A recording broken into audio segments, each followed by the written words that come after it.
right, well, welcome everyone. Thank you so much for making time for today's info session. I know many of you here, but just for anybody that I haven't worked with previously, I am Alyssa Vine. I'm the University Director of Credit for Prior Learning in CUNY's Central Office of Academic Affairs. And today's session will be co-hosted with Karen Kapp. And Karen, if you want to introduce yourself. Sure, thank you. I'm Karen Kapp, and I'm the University Director of Academic Planning and Administration. You know, the reason for today's session is that, we recognize that many of your campuses, all of your campuses are in various points in the cycle of Middle States review. And we thought it might be useful to just talk through some of the ways that Middle States policy and standards refers directly to credit for prior learning or to related work, and just to flag some key points about CUNY's policy that might be helpful for you to keep in mind in the ways that you're implementing CPL at your campus, or ways that you're thinking about engaging faculty or talking to other colleagues in departments, and just sort of helping to contextualize CPL as it pertains to accreditation. So with that, I will hand it over to Karen to get us started with some context about Middle States. Thank you, Alyssa. And I'm very happy to be here. I know many of you are quite familiar with Middle States, but we thought we would just begin with a little background information for those of you who are less familiar with Middle States. The full name of Middle States is the Middle States Commission on Higher Education. CUNY colleges receive their institutional accreditation from Middle States, and Middle States examines each institution as a whole rather than accrediting specific programs. And when I say the institution as a whole, I mean each individual college. CUNY Central is not accredited. Each college is accredited separately. So central policies and procedures are relevant and provide important framework, but it's still the responsibility of each college to show Middle States that they are in compliance. Middle State member institutions are primarily governed by the standards for accreditation, and there are 7 standards. And the reason for the name Middle States is that these accreditors used to be called regional accreditors, and each had a separate geographic region. But now they changed that a couple of years ago, and they are all called institutional accreditors. Next slide, please. So why is accreditation necessary at all? I'd say that at its most basic, accreditation is necessary because it allows institutions to give students access to federal funds. A key responsibility of Middle States is as a gatekeeper of Title IV funding, because it's recognized by the US Department of Education. So in that role, Middle States needs to implement certain federal requirements. But accreditation is also a process for self-reflection, assessment, and accountability. It's also a membership organization and is meant to provide peer support college to college. And what is the process for self-study? The self-study is the centerpiece of the accreditation cycle. This happens every 8 years. An institution is in self-study for about 2 years, starting with members of the college attending the Middle States Self-Study Institute. Then over the next couple of years, they develop a 100-page document with an attendant evidence inventory, and it culminates in an evaluation team visit for 3 days.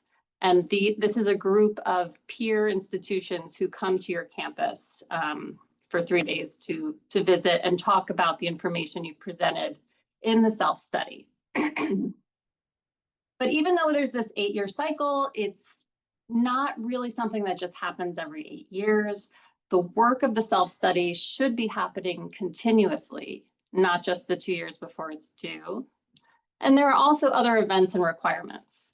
There is what's called the annual institutional update, which is an annual collection of information based on IPEDS, and colleges must meet certain thresholds for areas such as graduation rates and financial health. At any time, colleges can be asked to provide additional information to Middle States, often in the form of the supplemental information report.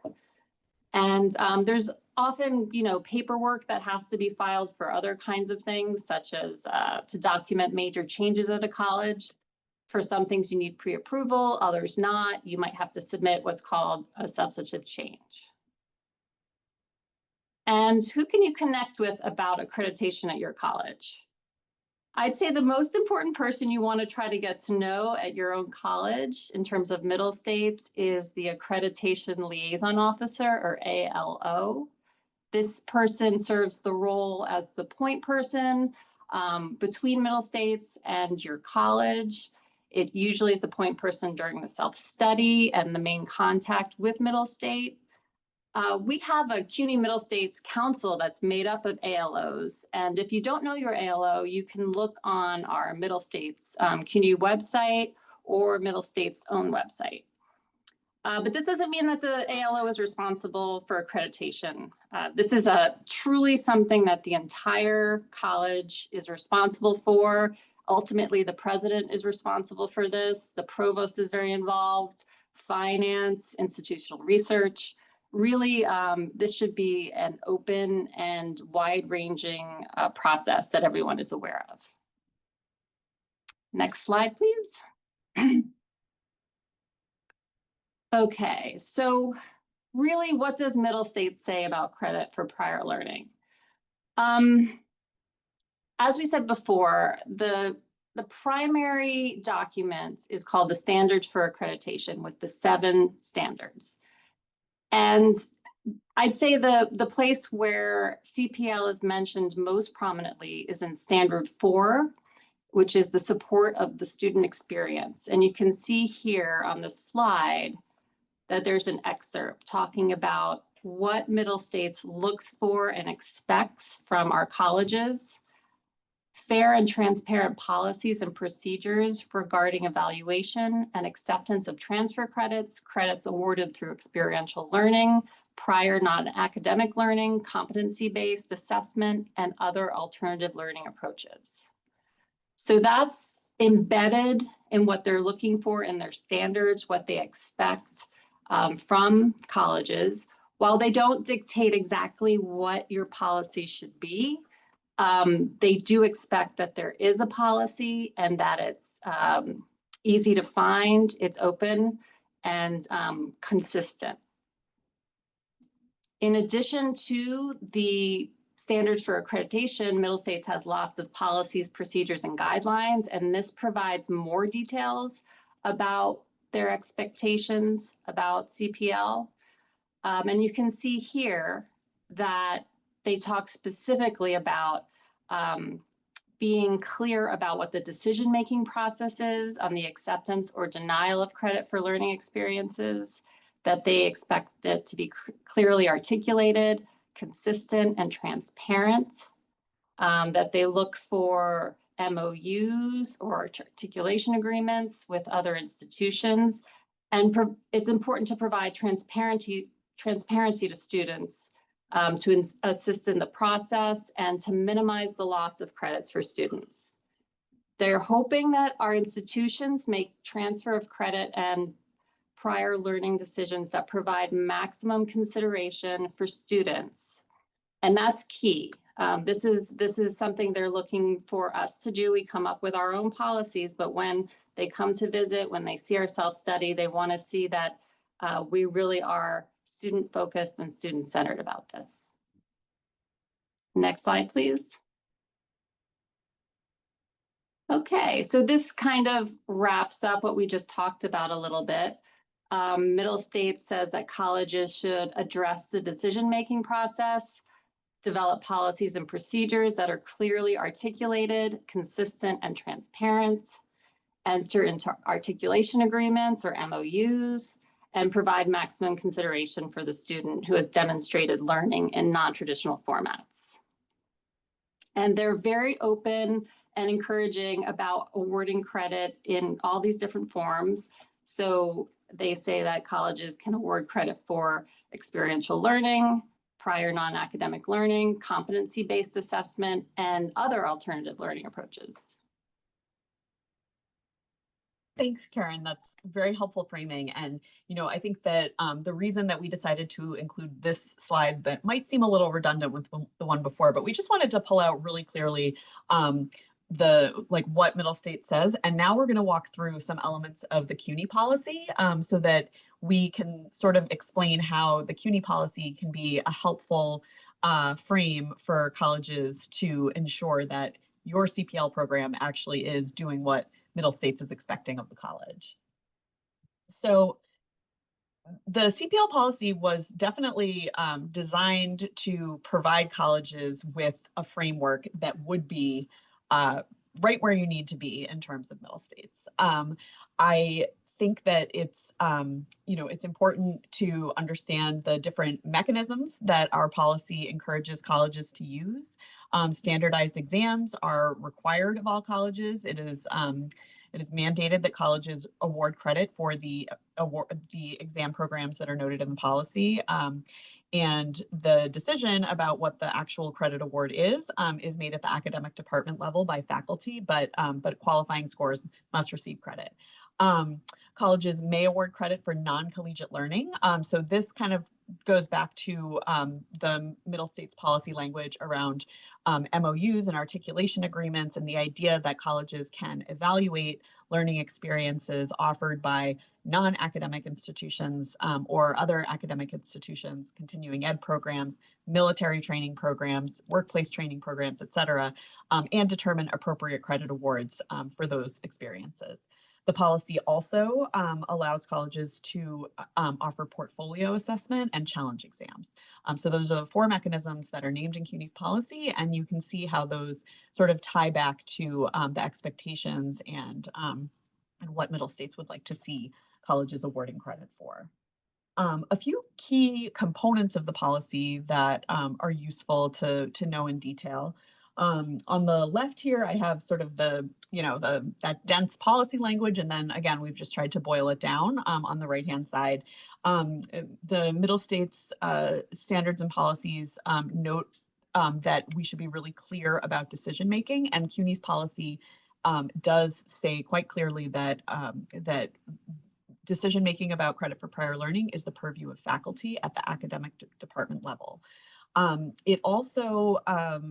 policy also is clear that CPL credits can be awarded for major courses, general education requirements, and departmental electives. And it also says that general elective credit should sort of be a last resort, because we really want to make sure that CPL credit awards are most advantageous to the student based on their appropriate alignment with specific courses. And I think this is important to keep in mind in terms of what Middle States policy says regarding maximum consideration for students. The CPL policy at CUNY is really designed that decision-making should be in the best interest of students, and that is also what Middle States, I think, is pointing to in their language as well. Along the same lines, CUNY's policy is very specific that when students receive CPL credit at one CUNY college and then they transfer to another CUNY college, those credits transfer with them as though they took the courses at the original college, and those learning experiences should not be subject to reevaluation by the receiving college. And once again, when Middle States says that credit should be awarded with maximum consideration for students, I think that this ties right back to that point. The Middle States language also continuously references consistency and transparency. And I think that this is important for colleges to keep in mind in terms of the way that that students or prospective students or anyone else can find information about the CPL opportunities that are available at your college. We definitely consider it best practice to have some form of web content that's very clear about what the college level policies are and what the opportunities at that college are. My office has been working on putting together some guidelines regarding web content that might be useful. I'm planning to share with CPL leads soon so that people can see some examples of CUNY colleges that have sites that contain some really good examples of how we should be doing this so that students can find the information, they can understand it, and they know who to contact when they have questions or if they're interested in understanding their own eligibility. Um, we also, I think that the other piece of consistency and transparency really points back to our CPL data. As most of the CPL leads that are here know, the university registrar has provided very specific guidance for how CPL equivalencies should be configured in CUNY First. Many colleges are using that guidance, and that is really helping us understand the scope and reach of the CPL opportunities at those colleges.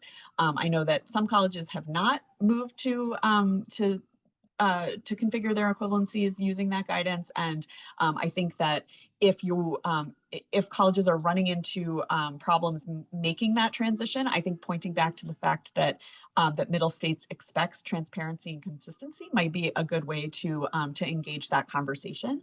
So in addition to the fact that it helps make sure that the data that we have is accurate and thorough, which is really helpful. I think at the college level for understanding, any strategic decisions that an individual department might be considering about CPL opportunities there, and for the college as a whole to sort of understand where the opportunities and gaps are, and to make sure that students who are coming in with the same experiences or credentials have the same opportunity to get that credit.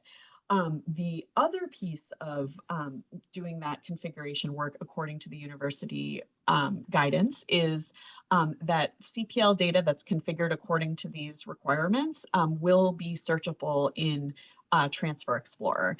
And this is, an increasingly useful tool. I'm sure that many of you are very familiar with Transfer Explorer for transfer purposes. But I just wanted to take a moment to make sure that everybody is aware of the non-CUNY courses, trainings, and exams search function.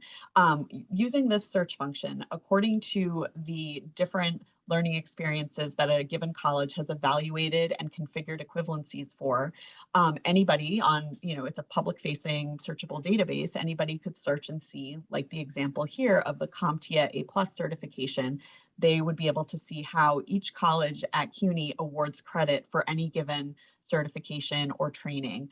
And that information, is very useful to students who may be considering attending the college, or for current students who may be pursuing different types of certification or learning, maybe related to their current job or their future career prospects, et cetera.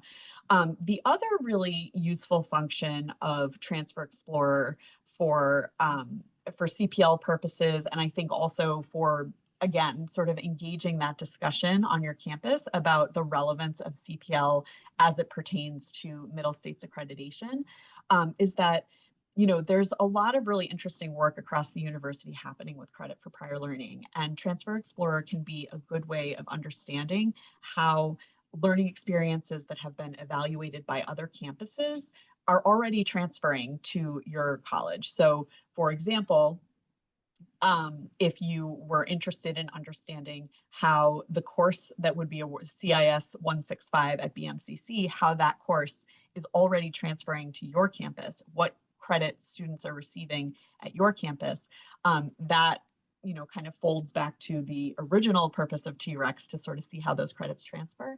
And gathering that information can help initiate a conversation with the appropriate academic department at your campus to help them understand how those credits are being awarded at BMCC or another college that's awarding credit for it, and to help sort of structure and facilitate a discussion about the potential of adopting a similar equivalency at your own campus.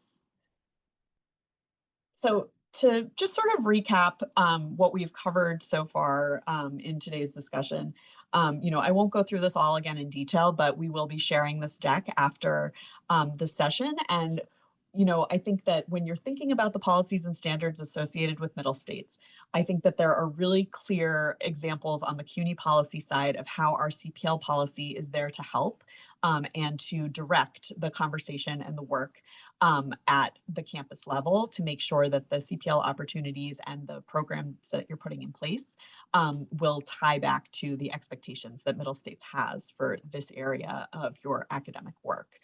That pretty much brings us to the end of our prepared presentation for today. First, I'll see if Karen wants to jump in to clarify or add anything. No, thanks. Okay. I think you said it very well. Okay, great. And then, I think that the remainder of our time today, we really wanted to leave for questions and to hear if there are any, just any ways that we can further clarify or help either in today's conversation or moving forward to make this work clearer and more supportive for your campuses. While we're waiting, I think I'll just say that I know many of you, your colleges are going through self-study in the coming years, and this could be a great opportunity to help with that process in terms of elevating the work you're doing with CPL, to make sure that's part of the self-study, to make sure that's something that is highlighted.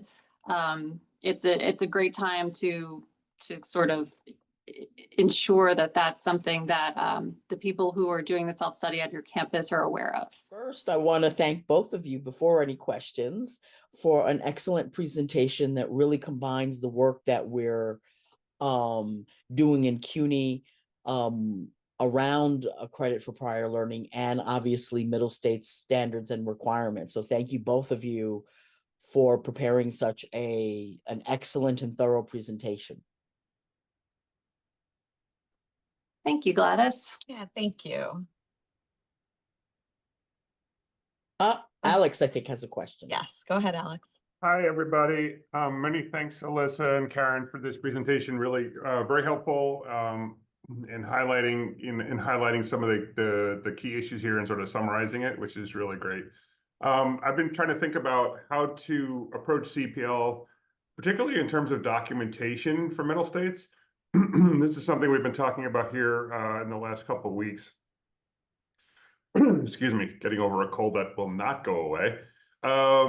And I'm trying to grapple with where to store the information and how to make sure it's easily accessible and kind of the direction. And I'm talking in particular about our credit for prior learning agreements, right? So we have the written documentation. You can call them statements of prior learning, and call them articulation agreements, whatever we want to call them, and different people call them different things, MOUs or whatever. And this is basically the documentation that indicates the process we went through to determine that the child development associate credential is equivalent to our education 10 and our education 40. And the process and documentation we went through to indicate that the navigator certificate is equivalent to our human services course X, Y, and Z, right?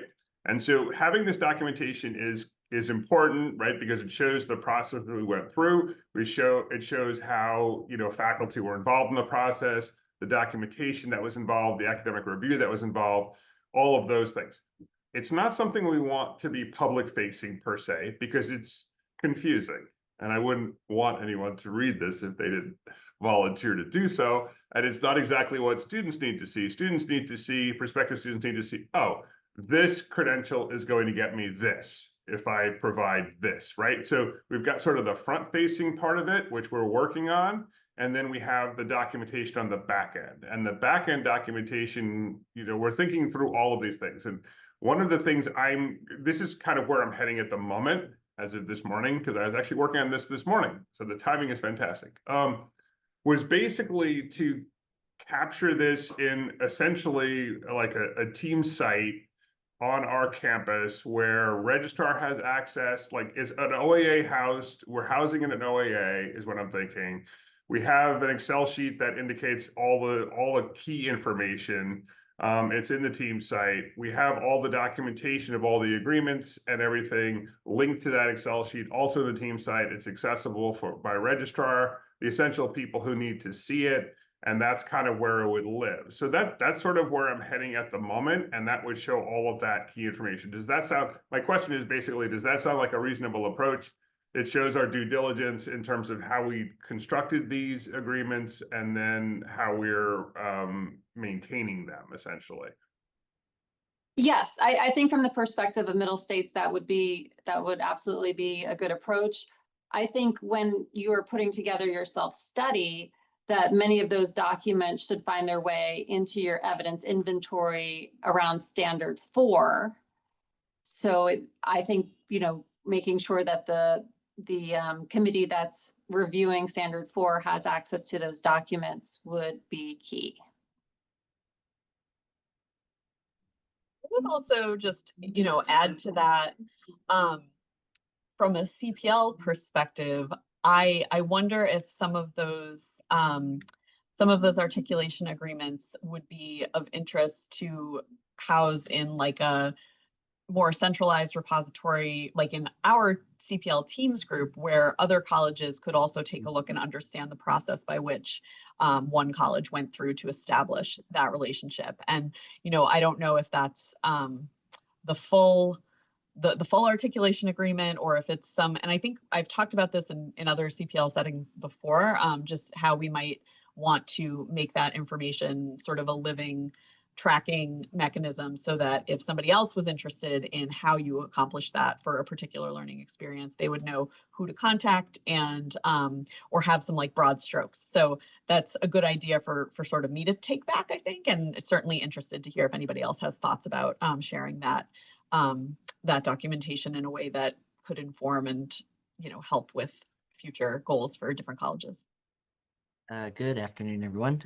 Quick question. So I was looking at the T-Rex part because I'm intrigued by T-Rex, and all of the tests make sense as to how they can map to a course really easily. But is there anything captured in T-Rex that would be something portfolio related? Like, how would that be created, right? Like, I don't know how you would do that in T-Rex. So I don't know where that information would be added in the registrar directly.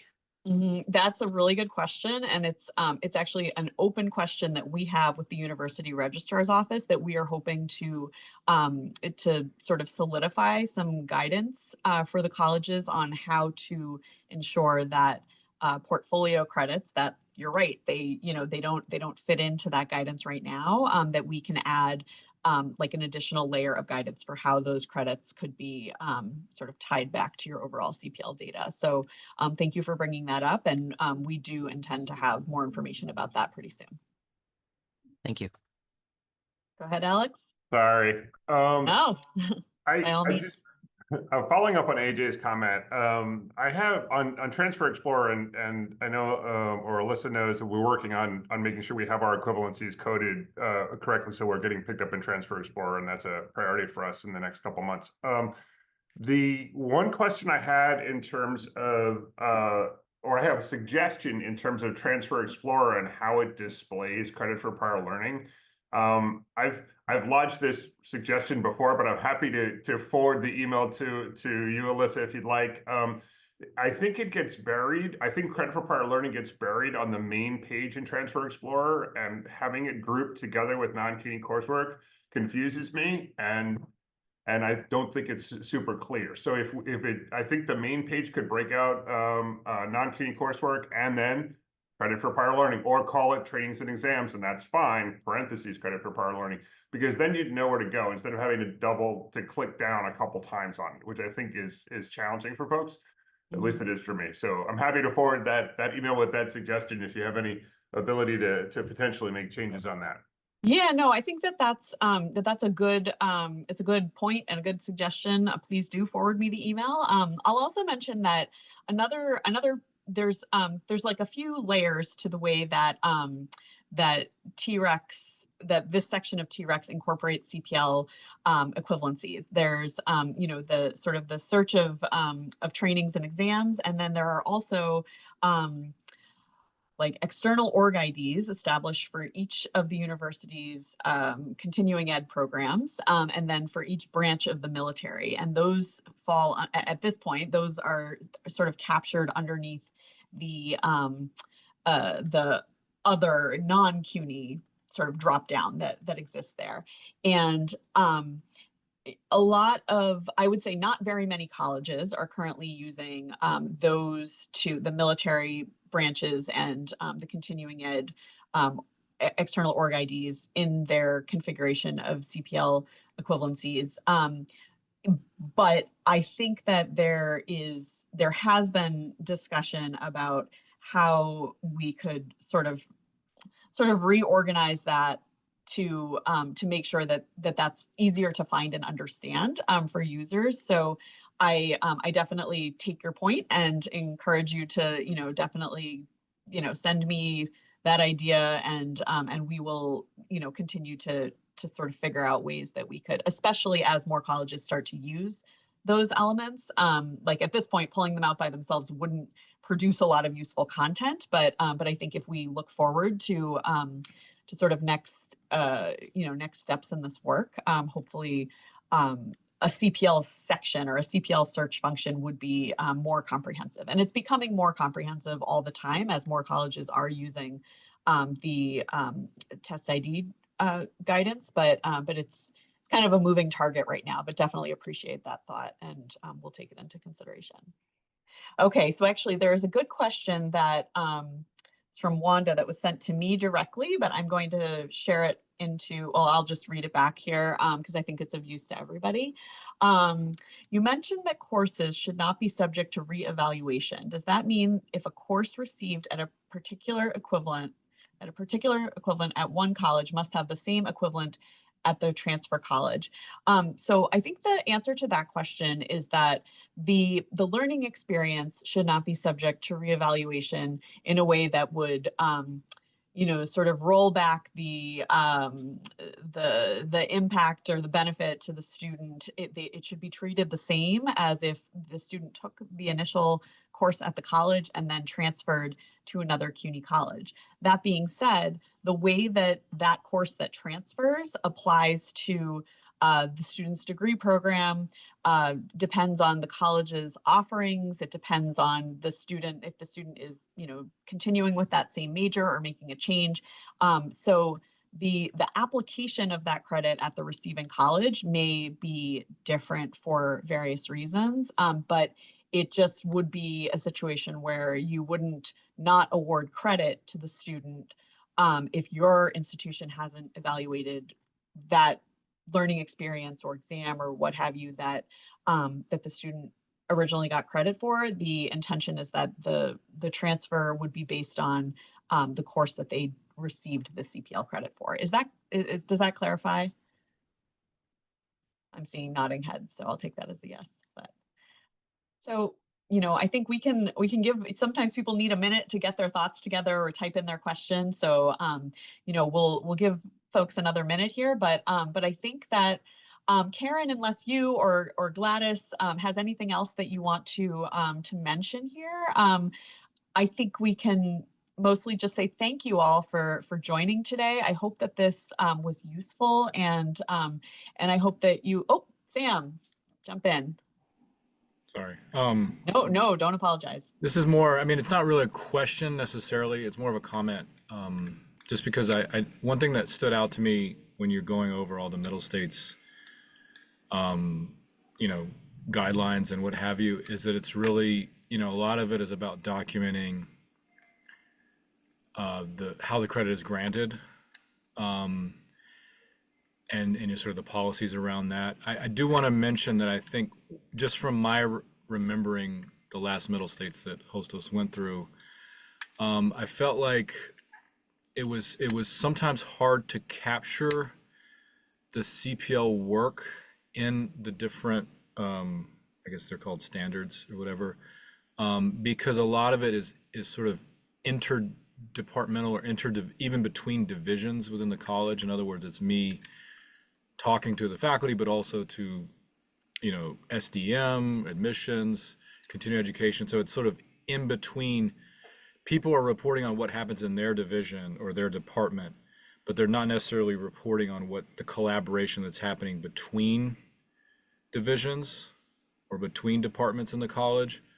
And I just wanted to mention that and I don't really have a solution for it, but I think it is important to kind of document, not just, okay, the student comes with this certificate and they're either granted credit or they're not granted credit, or we have an articulation agreement or we don't, but also the sort of impact of granting the credit. I mean, I'm thinking of, again, a lot of this seems like it's geared more towards when the student comes in, but I would also add that what we've also been trying to do is grant credit for students that are approaching graduation and just need 3 credits to graduate. I mean, just yesterday I had like 3 or 4 requests for, this past week I've had like 3 or 4 requests for like students that, hey, I need 3 credits. Is there anything I can do? Can I take a CLEP exam, a challenge exam, a way to get me to graduate? So it's like the impact that it can have, again, not the initial admissions, but also as this, helping students graduate, helping students complete their requirements for the degree. I've also worked with some of the other colleges to students who completed something with us in our continuing education division and then applied to another college. So it's not just at Hostos, it's like, how does the CPL work between colleges as well, which again, a lot of that, I don't know how it's captured in Middle States, but I think it's important work to document and mention, because I think it moves everything forward, in the sense of like, every time you have a student that gets credit, it's sort of like a precedent for the faculty, for the, the administration, like, oh, we can do this. We can actually grant this credit. And sometimes it's very easy, but sometimes, like Alex was mentioning, there's a lot of behind the scenes things that need to happen before the student gets the credit.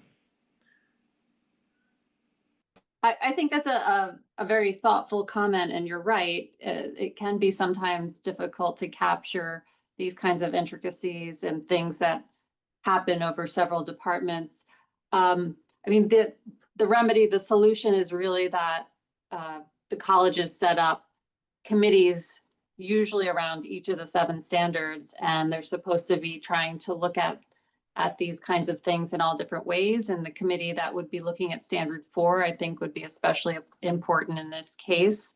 But I think it's true that it's important that the committee understands that you have to see these patterns and the impact and the way they work on the ground, not in silos.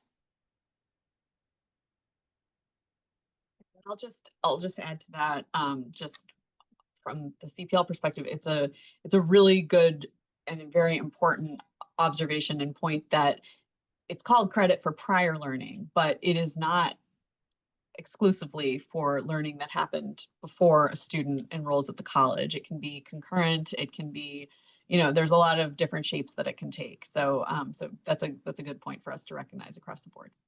Oh, we have one more question here. Are there any stellar examples, best practices for documenting the more nebulous, broad versions of CPL, such as military work, work experience, portfolio, for documenting in terms of Middle States accreditation? Is that, Yeah. AJ, what you're? Karen, do you have any thoughts about that? I mean, honestly, I don't know. I don't have anything at my fingertips, but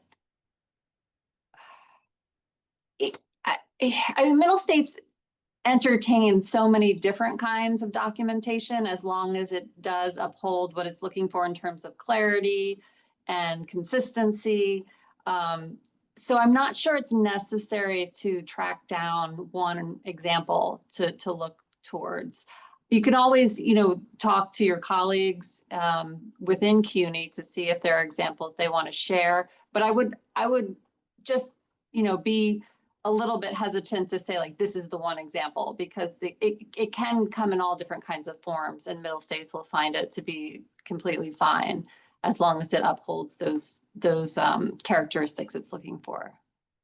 I can also, though, I can look into this, because, some of the CPL related, like national networks that I'm involved with and that CUNY has relationships with, there could be some, some details on CPL and accreditation that we haven't necessarily seen or shared. So so thank you for raising that question, and I can definitely do some research and see if there's anything out there that might be useful, or that other colleges have sort of held up as successful models. We really appreciate everybody making time for this. Please don't hesitate to reach out if other questions come to mind, or if this has sort of inspired other thoughts or directions that it might lead your work. We are both very happy to hear from you and happy to help any way we can. And yeah, thank you all again, and have a great day.